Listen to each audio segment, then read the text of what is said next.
something fundamentally is at stake here, which is universal adult franchise. That is being tinkered with.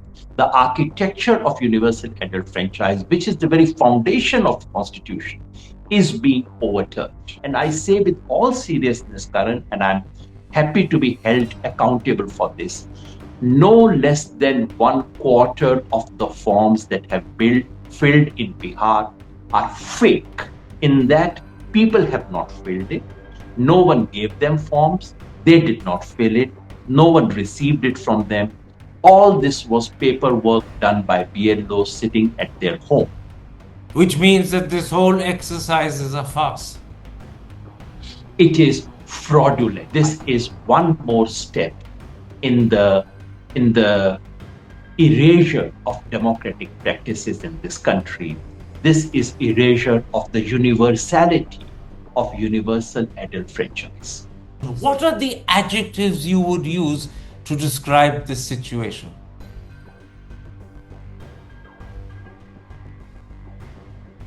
Votebandi is absolutely the correct name for it, because just like Notebandi, this is an idea that is imposed at a very short notice. Just like Notebandi, you first do it and then start thinking about it. And just like Notebandi, you first give a medicine and then start looking for the disease which this medicine is likely to cure.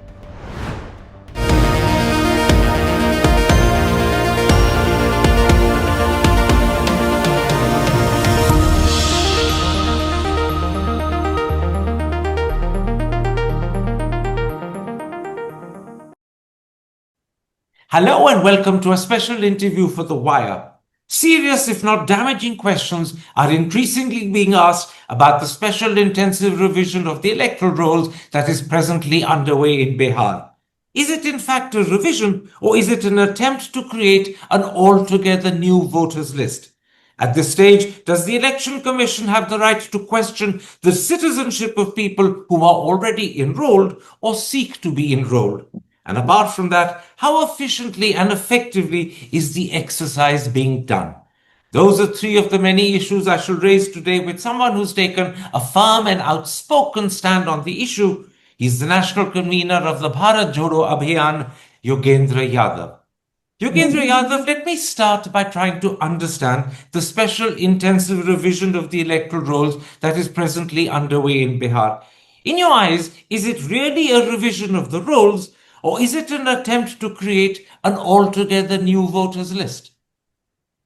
Karan, there cannot be any doubts about it. And this is not just my position. This is Election Commission's official position that this is de novo rewriting of the voters list. So it's not a question of opinion. Therefore, the word revision is somewhat misleading. It is, the revision used to be that you go with the existing list, you delete some names, you add a few names, you make corrections. That is not what is happening today in Bihar. It is a completely fresh exercise. Election Commission reiterates that in its affidavit to the Supreme Court once again. It's a completely new exercise. Fresh voter list is being prepared de novo. But more than that, Karan, and that's something that everyone needs to understand. Number one, there's nothing Bihar specific here. It's an all India order. It so happens that it begins with Bihar. Number two, it is not just a revision or rewriting of the voters list. It is a tectonic shift in the architecture of universal adult franchise in India. I know I'm making a big claim. Let me spell it out. For the last 75 years, this country has implemented the idea of universal adult franchise with the help of three major decisions. Number one, in our country, unlike in the US, as you would know, the onus of being there on the electoral rolls is not on the voter, not on the citizen. The onus is on the state, on the officials. They have to come to my home to enroll. For the first time in the history of this country, the onus is now being shifted on the voter. You fill the form. In case you fail to fill the form, thank you very much, goodbye, you're not a voter. Number two, For the last 75 years in this country, with very poor quality of documentation, the Election Commission had taken a position, and it's a position which is inscribed in our rules and laws, that the presumption would be that you are a citizen. If I see you residing in any part of this country, I presume that you are a citizen unless I have some evidence to the contrary, in which case I can ask you for things.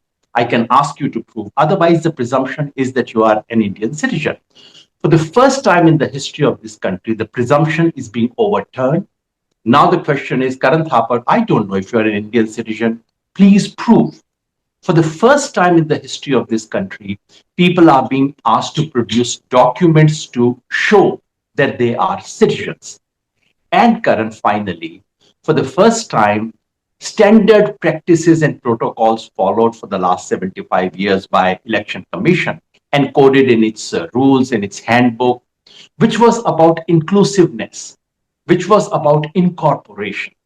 That is being turned on its head. For the last 75 years, Election Commission has been saying 99.8% is not enough. We have to get somehow ensure that the 0.01% who gets left out, the person who sleeps on the street, the sex worker, the transgenders, orphans, everyone has to be included, not a single person to be left behind. Now the name of the game is how many can be excluded. In Bihar, 51 lakhs have already been declared. So that's why I say it's a tectonic shift in the architecture of universal adult franchise in India. I want very much to focus a considerable part of this interview on the manner in which the Election Commission is trying to probe people's censorship and whether they are right to do so or completely constitutionally wrong. And let me begin by saying, when the Election Commission claims, as it has done, that what they're really doing is to inquire into whether voters are alive or dead, whether they've moved or whether they are duplicate names, do you suspect that behind the disguise of that claim, what they're actually involved in is a surreptitious checking of citizenship of voters? The claim is one, but the real intention is to check into citizenship. Once again, Karan, this is not a matter of opinion. The Election Commission clearly says it, that they are going to check citizenship. They say it is their right to do so. They say it's their duty to do so. They reiterate that in the day before yesterday's affidavit to the Supreme Court. So it's not surreptitious. They are openly doing it. Election Commission for the first time is clearly saying that under Article 326, which requires that every voter should be a citizen, they must check citizenship of every person. The Supreme Court in its previous hearing clearly said it's none of your business. No, but the Supreme Court, the Election Commission has gone ahead. In its affidavit, they have reiterated that this is what they are supposed to do. Now, Karan, checking whether people are dead or not, checking whether they have migrated or not, checking whether correct names are on the voters list is indeed Election Commission's prerogative, responsibility, and duty. But whether it is Election Commission's power to check citizenship is something which is in the court of law. I'm sure it will be settled there. So far, no Election Commission of India thought it was their responsibility to do so. Well, in fact, there is a Guwahati High Court judgment of 1993, which was upheld subsequently by the Supreme Court, which makes it crystal clear that checking into citizenship is not the requirement of the Election Commission. In contrast to that, the Election Commission, in its affidavit of Monday, claims A, that it's incumbent upon voters to provide proof of citizenship, and B, they also claim that they have a right to demand proof of citizenship. Now, in contrast, I want to quote to you what the Guwahati High Court said in 1993. Its precise words were, "Rules do not contemplate any inquiry into the question of citizenship at the stage of preparation of draft rolls." Therefore, what the Election Commission is doing is contradicting and contravening what the Guwahati High Court laid down and which the Supreme Court upheld. I'm no lawyer, Karan, but what you are saying is eminently sensible. And as a matter of fact, Justice Dhulia in an open court said, when Election Commission's lawyers started pleading that, look, under Article 326, we have to check whether someone is a citizen, Justice Dhulia said in the court, are you sure you want to pursue this line of inquiry? This is none of your business. This was in open court. I was there in the court, so I can report all. He said, it is none of your business. It is Home Ministry's business. Are you sure you want to pursue this line of inquiry? He actually stopped him from arguing this because he was so absolutely clear in the court. So this is an established process. In any case, you see, there is a kind of a division of labor, forgetting the legal nuances and so on. There's a division of labor. In this country, the job of election commission has been to encompass as many as possible, which I call, drawing upon some scholars, logic of encompassment. My job is to make sure that every single person is included. And it is the job of Home Ministry bureaucrats to decide who may not be citizen. Once they take a decision, then the Election Commission is bound to follow their advice, follow whatever they have decided, because then they are not the citizen. But this is not the principal job of the Election Commission, going back to the days of the great Sukumar Sen, which this country must remember and salute, the very first chief election commissioner of this country. The job of the Election Commission has been to ensure that every single person is included, and they are going back on that. In fact, let me point out, the Election Commission itself, as far back as 1983, ruled that illegal migrants are not a concern of the Commission. This is what the Election Commission's annual report of 1983 said, and I'm quoting, "The question of illegal migrants is not the concern of the Election Commission or any authorities working under its superintendence, control, and direction." And then it added, it would be inappropriate and without jurisdiction to delete the names of illegal migrants whose names had been included in earlier and successive electoral rolls. Now, the Election Commission is doing precisely what it said it has no business to do. Exactly. And also casting aspersions on the previous elections. So, if the Election Commission says that it is our duty to check citizenship of every voter, that the electoral roll is defective if it does not do this kind of a checking, then may I ask, what happened in 2014? What happened in 2019? What happened in 2024? And are they saying that the person who was elected the prime minister of this country based on those elections, it was a fraudulent choice based on fraudulent voters list? Because the Article 326 has not changed. It's been there right from the beginning of this constitution. How can you suddenly overturn that? How does the basic understanding of the commission itself, understanding of the court, and understanding of the constitution as encoded in laws of representation of this country, how can that suddenly overturn? And that's why people like me argue, and I must say that I'm one of the litigants before the court. That's why we have argued this is unconstitutional. No, and there are lots of questions about how it's actually being practiced in Bihar, which is actually a fiction, which is a joke.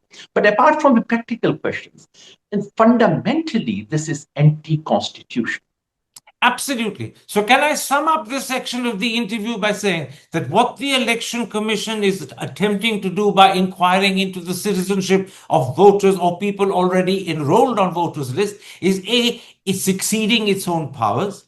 B, it's contravening what the Guwahati High Court upheld by the Supreme Court has laid down. And C, it's contravening what it said itself in its own annual report of 1983. In other words, it's contravening its own practice of the past.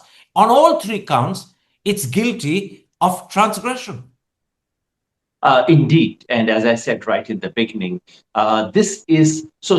People normally assume that some lafra is happening in Bihar, some voters list is being changed. No, something fundamentally is at stake here, which is universal adult franchise. That is being tinkered with. The architecture of universal adult franchise, which is the very foundation of the Constitution, is being overturned. Now, presumably in its defense, the Election Commission said to the Supreme Court in the affidavit it filed on Monday that citizenship will not In other words, the termination of citizenship does not mean that a person is ineligible for registration. But if that ineligibility is because you can't prove you're a citizen, then surely the Home Ministry will immediately take action. And that's precisely what happened to D-voters in Assam. So what do you make of the Election Commission's claim that citizenship termination will not affect anything? In fact, if I remember correctly, Election Commission is arguing that if you are removed from electoral rolls, that does not automatically lead to your termination of citizenship. So it's an assurance Election Commission is trying to hold out. It says this funny thing, Karan, is this, that if you look at Election Commission's own guidelines, clause 5, part B, if I remember correctly, it actually says these are guidelines issued by the Election Commission on 24th of June for this very SIR in Bihar. It says that if the electoral authorities discover that someone who is not a citizen of India, then they are duty bound to report it to foreign registration under the Foreign Registration Act. So what the Election Commission is saying to the Supreme Court is exactly contrary to what they have laid down for Bihar this time. They have actually, for the first time to my mind in the history of Election Commission documentation, Election Commission is setting up a relationship with Home Ministry and saying that if we, so you can delete someone from the voters list on various counts. Maybe the person is dead. Maybe the person has duplicate vote. Maybe the person is permanently residing somewhere else. But if you delete them on the ground that the person is not a citizen, then in fact, the rules require you now, not the rules, the guidelines issued by the Election Commission require that it be reported under the Foreign Registration Act. And immediately thereafter, the Home Ministry will take action and presume to deport you. And this is precisely what happened to people who were deemed to be D-voters in Assam not so long ago. They were all sent to foreigners' tribunals. Foreigners' tribunals refused in most cases to uphold their citizenship. And now they're being steadily deported. In some cases, they're being literally pushed across the border. That is happening as we speak. Yeah. In Assam, it was not a result of the Election Commission's doing. NRC. It was a result of NRC and police and home and government exercise. Sadly, in this country, the one body which is in charge of inclusive citizenship, that body is now being associated with this law and order job of exclusion. In fact, Professor Ashutosh Varshney has a very powerful article recently, which quotes examples from American history and says, for the first time now, inclusiveness is being turned on its head and its citizenship is being turned into an instrument of exclusion. Quite right. Just as in America, blacks were required to be property owners or to have certain educational criteria, and on those bases were ruled out as voters, the same thing is happening in India too. Because you are required to prove your citizenship and you don't have the documents, you're poor, you don't have access to them, your name will be struck off the list. And who knows, if you're then deemed to be doubtful, the Home Ministry could take action and you could be deported. All of that could follow quite logically. Yeah, absolutely. And that is really the shocking thing about what the Election Commission is doing. The boundary line between the Election Commission and the Home Ministry are being erased. Something funny I've just looked up, seen this morning. Election Commission is saying West Bengal government must declare its CEO to be an independent authority. I'm sure the Election Commission would want the same to happen in every state that's ruled by the BJP as well. But funnily, you insist that your CEO in Bengal must be an independent autonomous authority. Sir, would you care to declare yourself as an independent and autonomous authority? Would you care not to be part of the Home Ministry? Absolutely. One more question about the citizenship issue before I broaden our discussion and come to other areas of concern.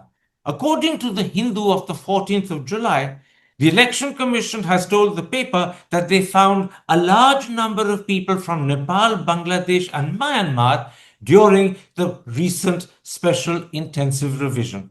My question is simple. How does the Commission know that Nepali, Bangladeshi, and Myanmarese? Did these people say so? Did the commission by accident stumble upon their identity cards which gave the game away? Or has the commission simply jumped to the conclusion? That's the funny part, Karan. So the Election Commission has been speaking through sources. This is exactly what the PMO does. This is exactly what the Home Ministry does. This is what the Ministry of External Affairs used to do. Can I just And correct now, you? The headline of the Hindu actually says the EC. It was the main front page story on the 14th, the principal story of the paper on that day, and the headline clearly says the EC says. It didn't refer now, to sources. interestingly, It good, didn't good. refer I'm to glad you sources. said. I'm glad because the now look at that 789-page affidavit filed by the Election Commission. 789 pages. With PDF, now you can do search. Search for the word illegal migrant. Search for Bangladesh. Search for any of these words. They do not exist.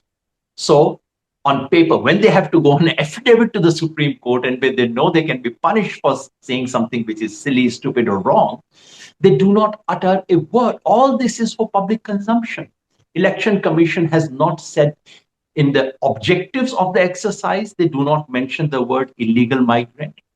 In the affidavit of what they have actually done, they do not use the word illegal migrant. And Karan, every evening Election Commission doles out a press release which gives you a number of persons who have filled forms and number of persons who should not, I mean, who are ineligible. They make 4 categories of ineligible. Not one person so far has been reported on that count from Bihar for being illegal migrant. I'm very This is the grateful you funny pointed state that of out. affairs. In other words, this is a, in quotes, propaganda exercise which they were trying to fulfill by giving information to the Hindu which they cannot substantiate and they cannot stand up and defend. Hi, I'm Karan Thapar. Over the last few years, I hope you've been watching my program, The Interview on the Wire. During that period, I've interviewed doctors, politicians, businessmen, scientists, authors, and even the occasional Nobel laureate. For me, it's been exciting. I hope it's been enjoyable for you. But these, as you know, are tough times, and if this program is going to remain bold, independent, and sometimes even defiant, then I think we need your support. At the end of the day, it's a truism, but editorial independence is best defended by the viewers. So if you would like this program to remain the way it is, forthright, outspoken, and interesting, then would you consider supporting us? All you have to do is to click on the description at the bottom. But more than anything else, I hope you will continue to watch the interview. Your viewership means an awful lot to me.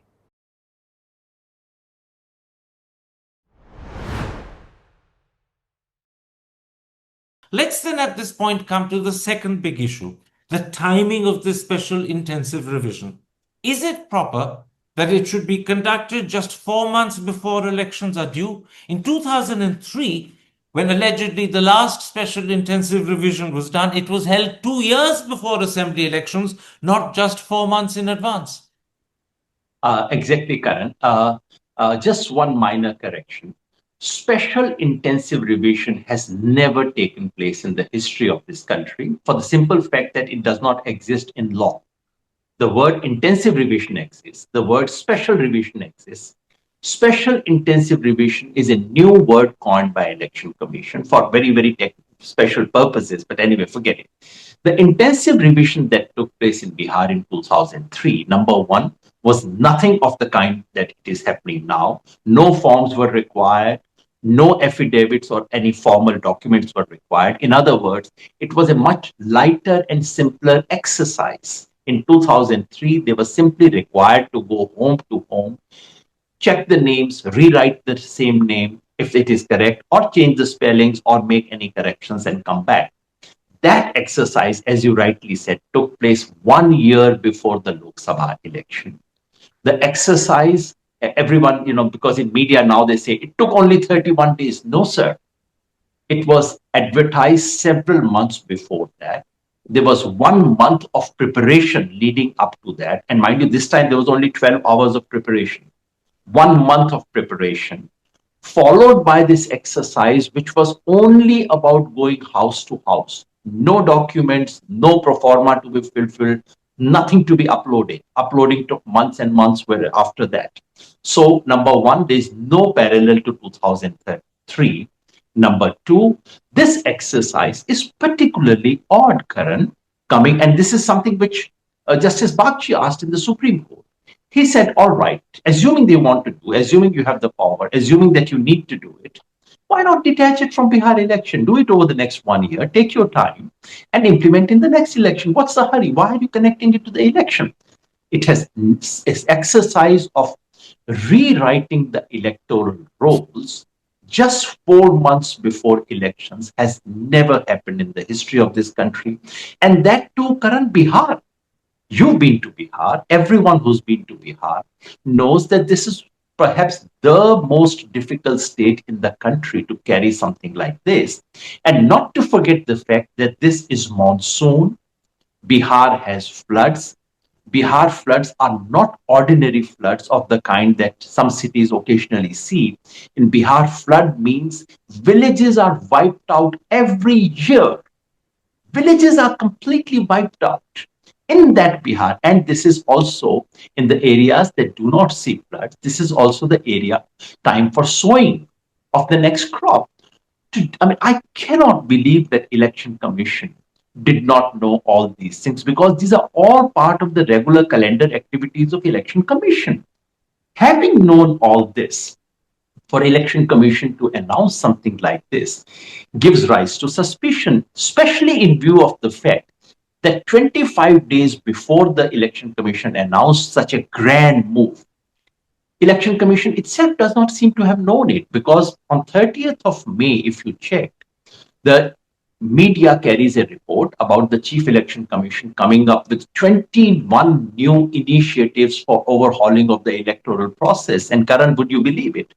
This most important exercise does not figure in that list of 21 things he was proposing to do. So clearly, even he did not know that. Therefore, timing causes suspicion. In fact, I could point out that the notification by which the special intensive revision is being undertaken was issued on the 24th of June. The exercise began on the 25th of June.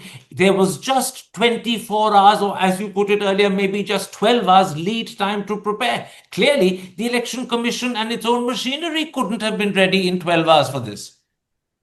No consultation took place, not even with election commission's own people in Bihar. There's no consultation. And I believe even within the election commission, there was no consultation, but that's a guesswork. Don't hold me to that. I don't have paper proof for that. Even people within election commission were surprised and stunned by this decision because this came as a bolt from the blue. And now, Karan, just look at the fiction of it. So on 24th evening, some babu sitting in Delhi pass an order that from tomorrow morning, my BLOs will start, the block level officer, usually a school teacher or an Anganwadi worker, will start going and start filling forms. Interestingly, the same babu has ordered that this form will be a curated form. On every form, your name, your epic number, and your previous photograph will be pre-printed. Now just look at the funny part of it. 4 o'clock evening in Delhi, you issue this order. And you expect that 8 o'clock in the morning, 10 o'clock in the morning in Darbhanga, you would have printed copies, pre-printed copies of these forms with names of every single voter printed separately. It's a curated, unique form for each voter to be printed. It would have reached Darbhanga. The officer, the school teacher who did not know about this in the evening, has probably heard it on television, would in the morning take those forms, get it filled. What kind of ridiculous things they're talking about? And therefore, in reality, Karan, what has happened on ground has nothing to do with the order that the Election Commission has issued. The Wire carries a wonderful article on that, 8.5 ways in which the Election Commission has circumvented its own orders. That's what has happened on the ground, and that's what was bound to take place. But in fact, one can go one step further, Yogendra Yadav. This whole special intensive revision has to be completed in just 1 month, although documents can be presented over a further 1 month. Given that it affects nearly 8 crore people. Can it really be done in such a short time? That's exactly what I said was the question Justice Bakshi asked, and the Supreme and the Election Commission honestly has no answer. The simple answer is this exercise was impossible in the course of 1 month, given that there was no lead time, given that there was no preparation that had taken place. Frankly, for the first 10 days, Election Commission officials in Bihar were struggling to get the printouts of the forms, a unique form for each voter. They were struggling for the first 10 days, they did not even have forms available to them. And then they have to get, each person has to fill it.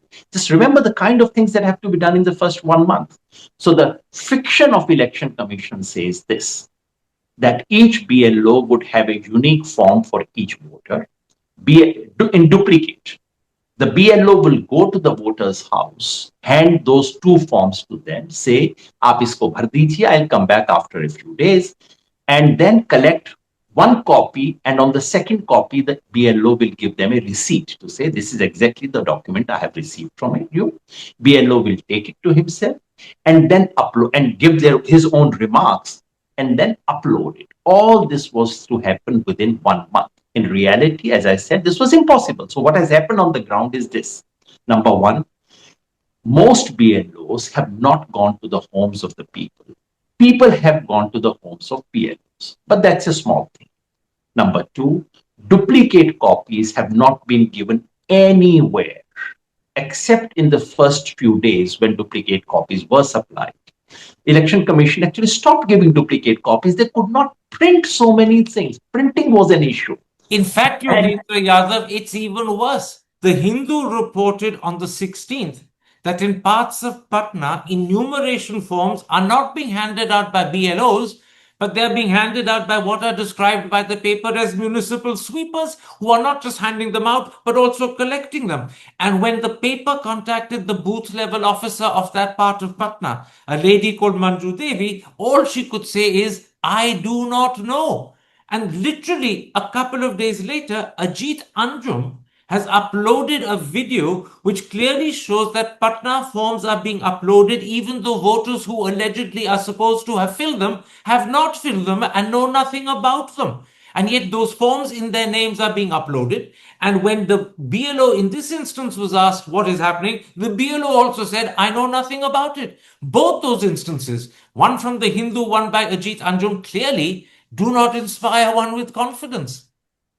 I'm glad you mentioned Adit Anjum, and this is a moment to salute that Indian journalism is still not dead, that people are going out on the field. It's not just the story of Patna. Across Bihar, Karan, we just held a public hearing the day before yesterday. I was in Patna. We held a public hearing. People from 18 districts of Bihar came to depose before a distinguished panel, which included retired Justice Arjuna Prakash, it included Jean Dreyes, Wajahat Habibullah. They deposed. And this, the complaint that you mentioned, was a complaint that comes across from everyone. I did not fill my form, but I don't know it was filled. I don't know who signed on my behalf. And these are somewhat educated people who know that you can go to the Election Commission's website and fill your EPIC card. These are people who said, well, 5 days were left, 7 days were left. So I thought, let me put my form in. And I put my EPIC card, and it says, your form has been filled. Thank you very much. Your name would be on the electoral rolls. And this is one story you get to. For those who are uneducated, who don't get into this EPIC form business, you ask them, आपका form आपने भर दिया? ना, हमने तो नहीं भरा, लेकिन भरा गया है। कैसे भरा गया है? नहीं नहीं, भर दिया। उन्होंने बोला, मास्टर जी ने बोला आपका हो गया है। वो आए थे मास्टर जी, पूछा आधार कार्ड नंबर क्या है, वो हमने बता दिया। उन्होंने कहा टेंशन मत लीजिए, आपका फॉर्म भर दिया गया है। And Ajit Anjum also showed on video BLOs signing for voters, which Election Commission initially disputed, but the evidence is just so overwhelming. And I honestly don't blame these BLOs. They are as much victims of the situation. When you have this Tughlaki Farman from Delhi, what would the poor BLO do except to forge? And I say with all seriousness, Karan, and I'm happy to be held accountable for this, no less than 1/4 of the forms that have been filled in Bihar are fake in that people have not filled it. No one gave them forms. They did not fill it. No one received it from them. All this was paperwork done by BLOs sitting at their home. Which means that this whole exercise is a farce. It is fraudulent. I don't normally use expressions of this kind, and I say with all sense of responsibility, if the whole purpose of this exercise was to clean up and improve the quality of voters, what we have really is something much worse than the previous one because of this forgery that the poor BLOs have been forced to commit. You would have seen these videos, officers shouting at the BLOs, ये क्या कर रहे हो, गांव गांव क्यों जा रहे हो, घरों में क्यों जा रहे हो, घर में बैठो, भरो फॉर्म को, आज शाम तक मुझे 500 फॉर्म चाहिए. This is what they have been subjected to. And what would you do if someone says to you, produce 500 forms by this evening? Would you go to every house and ask them to fill it up? Or would you sit at home and just keep doing it? In order to facilitate all that, Election Commission said you don't even need a photograph. So now, in order to fill if I'm the BLO and if I have to fill Karan Thapar's form, I don't need anything from Karan Thapar. I don't need his photograph because that's been waived. I don't need to file any documents because that's been deferred. But you need his signature. You need his signature. Yes, technically, I do need your signature. Legally, I do need your signature. And that is why so many voters in Bihar are saying, I want to see my signatures. I don't know who has signed it. And in this country, the biggest signature is this. This is your signature. This has been happening right under the nose of the Supreme Court, and all this is put on an affidavit to claim that all is well. Sab changa si, everything has happened. This is astonishing. Let's come to the last serious concern. Although already, I should point out to the audience, we have discussed concerns that are so damning that they completely vitiate the exercise. You called it fraudulent. We've already established the manner in which the Election Commission has exceeded its powers and defied Guwahati High Court rulings. But let's come nonetheless to the third serious concern. It's to do with the details that are required from people. Firstly, people born after July 1987 are required to provide proof of birth and place of birth. But as you know, Yogendra Yadav, many people don't have birth certificates. Many were born at home. In fact, the Indian Express, quoting the Registrar General of India's data, says that as recently as 2007, and I'll point out that people born in 2007 would be 18 in 2025 and therefore eligible to vote. 75% of people born in 2007 were not registered at birth. How are they going to possibly provide birth certificates? They don't have them. Exactly, Karan. If allow me to say that, I'm son of two teachers, both educated, born in a government hospital. I do not have a birth certificate, if you ask me. I'm sure I can dig and go to that government hospital, ask them to, dig it up. And to be fair, Justice Dhulia said that in the Supreme Court. He said, if you ask me for these things, I don't have it. The important thing is that you say in 2007, 25% births were registered. Interestingly, the births being registered does not mean that the person who was born or his parents would have a certificate ready at hand. So the actual number is even smaller. The National Family Health Survey, because you can check at the end of persons issuing a certificate, but the more relevant thing would be to check at the end of the receiver. Do you have it? In 2001, 2005, National Family Health Survey checked that in Bihar, people were asked, do you have this person's birth certificate? 2.8% persons had their birth certificates in their hand.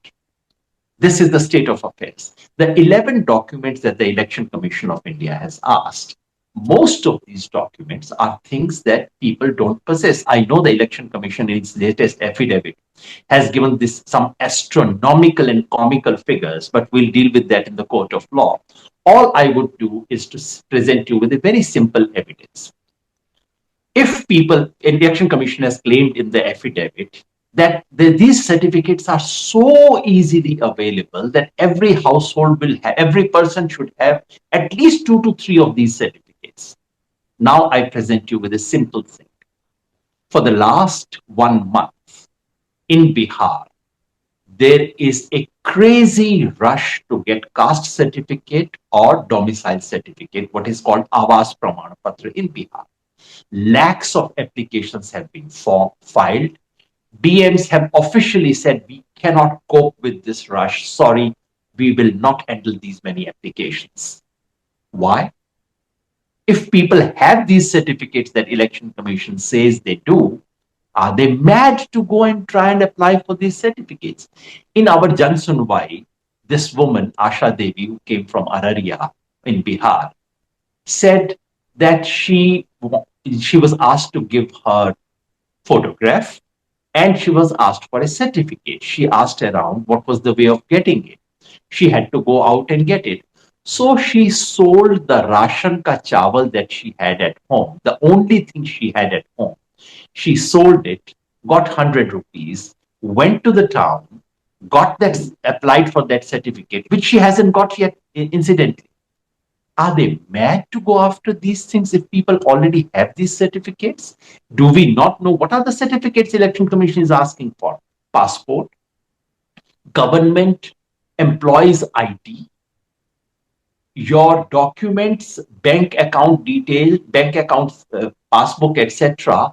If they were dated before 1987, which is infructuous, your land allotment detail, which is not land ownership, allotment in case the government had allotted some land to you, or your Forest Rights Act in a state which has only 1.3% Adivasi population, where forest right is a non-issue, or NRC that is non-applicable in the case of Bihar, or caste certificate, which again has been measured by scholars. And the estimates about a few years ago were that less than 20% people in Bihar have caste certificates, or matriculation, which was higher, which is more in the range of 40 to 50% for that age group. But does it mean, Karan, that effectively, so the de facto certificate that you easily can have is matriculation? Are we saying you have to be matriculate in order to be a voter in India? And that, as you reminded us, is exactly the manner in which the blacks were disenfranchised in the US. Absolutely. And the paradox, if that is the right word, is that when the Supreme Court suggested on the 10th of this month that the Election Commission also permit the use of Aadhaar cards, ration cards, and voter cards, the Election Commission, in its affidavit of Monday, 2 days ago, has simply refused to do so. What do you make of that? I mean, a suggestion from the Supreme Court that would have eased the burden for tens of millions has been flatly refused by the Election Commission. On funny grounds, Election Commission says that we cannot accept Aadhaar because the Aadhaar law says that Aadhaar by itself is not a proof of citizenship. Yes, sir, you are absolutely right. But metric certification is also not a proof of citizenship. A caste certificate is also not a proof of citizenship by itself. None of those 11 documents, except the passport, is a proof of citizenship. So if you can have those 11, why not a 12th? And this And is the again paradox is that you are accepting domicile certificates which are only issued on the basis of having an Aadhaar certificate. And yet the Aadhaar certificate on its own is not permissible. And to add to that, in 2022, an amendment was made to the Registration of Voters Act to allow Aadhaar. And if today, Karan, if you today go to Delhi, in Delhi, you say, okay, shift my voter card from that posh area that you live in to this, East Jamuna areas where I live, Election Commission will say, all right, please fill form number 6, and that form number 6 will ask you to produce your Aadhaar card. So it's there in Election Commission's own routine things. It does still exist on Election Commission statutes. It exists on Election Commission's rules. I want to pursue one more aspect of the details required with you before I end this interview. People born after July 87 but up to December 2004 are required to provide proof of birth of one parent. Those born after 2004 December have to provide details of both parents. How many people in Bihar would have these details? I, for example, can't prove my parents' birth. I don't have their birth certificates. Both are dead. Both were born over a century ago. How many people in Bihar can provide these details? No one. Forget people in Bihar. I mean, most people in Delhi, most people in Supreme Court, most judges of the Supreme Court cannot provide you that information. This is how ridiculous the original order was. You're absolutely right. This is what the order says. Within a week, Election Commission realizes it's falling, but they would not amend it. So they issue a press release. I mean, the whole business is being done by press release, not through a formal order. Press release now says, in case your parents figure on 2003 electoral rolls, then you don't need to prove the birth and place of birth of your parents. So this is a concession given to you, but you still have to prove that your parents were on 2003 electoral rolls. Now put yourself in the shoes or a chappal of a Bihari woman who is married. She is being asked, now her husband is being asked to prove that his father, who lives in the same house, was on the electoral rolls of 2003. But the wife is being asked to prove that her parents in her Maike, where she does not know the booth number, in many cases, not only has the booth number changed since 2003, even the constituency has changed between 2003 and 2009. So she is being asked to prove that her parents were. So even after this concession, it is such a hard task. And I saw women crying. How do I, मायके से मैं कैसे लेके आऊं आप बताइए? I mean, does the election commission not think about these things? These The are amazing impossible requirements for an ordinary Indian. And the amazing thing, as the Economic Times has pointed out, that requiring parental proof was not the Election Commission's practice ever in the past. It says even during Bihar's last intensive revision in 2002 2003, no parental proof of birth was sought from electors. That's the Economic Times of the 10th. In fact, that was also the case when an intensive review was done in Delhi in 2008. Again, no parental proof was required. And an official has told the paper this is likely the first time such proof has been mandated. In other words, they've created this specifically for Bihar this time round. That's the point I was making, Karan, right in the beginning, that something called special intensive revision has never existed in this country. All other exercises, which were intensive revision, they did not ask, not only did they not ask parental proof, they did not ask for any proof whatsoever. The simple practice has been the practice of presumption. I presume you are an Indian. Please, and I would just take an affidavit, not just a simple paper declaration from you saying I'm a citizen of India, etc. In case I have doubt or in case I get a complaint, then I would ask you. So in the past, no proof, no papers were required at all for this purpose. And that is why India's electoral rolls have been one of the most inclusive documents available in the Indian state. And whenever someone asked me for the list of names for any village, I used to say, don't go by any other Sarkari list because most Sarkari lists are very faulty. Go by the voters list. Voters list is the most comprehensive, inclusive list with many faults, many defects, but defects not of exclusion. Defects were sometimes of over inclusion. That is being so. The comparison between 2003 is completely mistaken. 2003 was nothing of this kind. As a matter of fact, there was really nothing special about 2003 electoral rolls, and to give it suddenly that elevated legal status, which you and I did not know. We were voters in 2003. Did we know that 2003 voters list was going to be so sacrosanct that if you figure, then you are presumed to be Indian citizen. If you don't, you are not Indian citizen. Did we know that? No, we didn't. My last question, Yogendra Yadav. What about the estimated 20% of Bihar's population who are migrant labor? The vast majority of them will not be able to return for this revision and to fulfill the requirements made of them. Now, in their case, the EC has claimed that it's opened an app for them.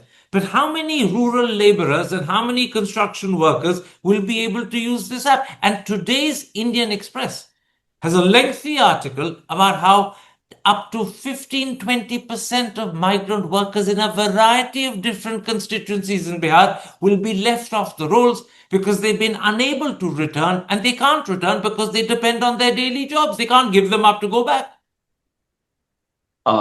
Karan, it is ridiculous for anyone to think that these migrant labor who are working in Leh Ladakh, who are working in Arunachal, who are working in Kerala, working in Faridabad, Delhi, Surat, they would be carrying a smartphone and they would just take that QR code. In fact, I got one of my friends to try and fill that form. They said they found it impossible. These educated people who handle computers every day, they found it impossible to fill that form. And these people sitting in some room in Delhi believe that an ordinary dihadiwala worker can fill it. It is worse than a joke. There has been a survey conducted by some professors under the SWAN network, a network that came in to support migrant workers during COVID time. They have just over the last weekend, over this weekend, they have conducted a survey of 303 migrant workers from Bihar spread across the country. And they just reported in our public hearing that about 20% of migrant workers in different parts of the country have not even heard that something like this is happening. They're not even aware that voters are lists are being revised. Uh, Half of them have heard about it, and somebody at home is taking care. As I said, the idea that they would come back home or they would upload the form, make signature, download, upload signature, all this is fiction existing in some babu's room in Delhi. Nothing of that kind is happening. And those migrant workers who have been able to fill their form is only because someone in their family went to BLO and said, अरे मेरे भाई का form भी भर दीजिए ना, तो भाई का फॉर्म भी भर दिया गया. But all this is just plain fraudulent activity that is happening. I do not blame those workers. What would you do? Will you come back home? This is not the time when workers of Bihar come home. They come home during Chhat, which is another 2-3 months away. How can they possibly come to do this exercise? All this is worse than a joke. And as all over the world, whenever documentation barriers are raised, it is the disadvantaged who get excluded. This has been a standard trick for disenfranchisement all over the world. And I did not know I would live to a day when I would see this happening in India. Yogendra Yadav, we've discussed this subject comprehensively. We've been into all the concerns and issues in great detail. My very last question, what are the adjectives you would use to describe this situation?